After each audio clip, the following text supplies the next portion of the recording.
Doan Han, vous êtes donc conseillère financière chez CMB Mediforce et vous allez nous expliquer comment on fait financer son matériel quand on s'installe.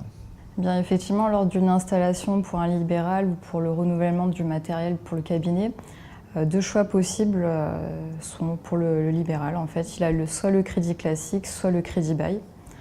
Donc tout d'abord, le crédit classique, c'est un crédit simple. Le libéral donc, est propriétaire du bien dès lors que le dossier est accepté. Le financement se fait uniquement sur du matériel neuf ou d'occasion. La durée possible est variable selon le choix du client. Ça va de 1 an jusqu'à 7 ans.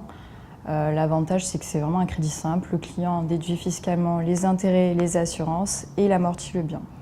Quels sont les aspects techniques du crédit bail? Alors, le crédit bail ou bien leasing est de la location avec une option d'achat.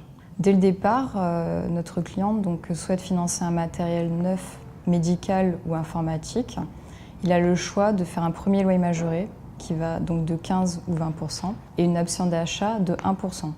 Ce qui lui permet en fait de ce premier loyer majoré, c'est de le déduire fiscalement. Donc il déduit le maximum le premier mois et après il réduit ses loyers. À la fin de son loyer, donc avec la valeur de rachat 1%, il devient propriétaire du bien.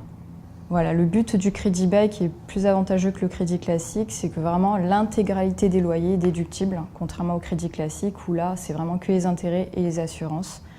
Mais dès lors, voilà, pour la déduction fiscale, il est préférable pour du matériel neuf ou informatique de choisir le crédit bail. Après, voilà, pour plus de conseils techniques, le mieux c'est de voir avec votre expert comptable qui sera plus à même de vous expliquer tout ce qui est déduction fiscale de ce crédit bail.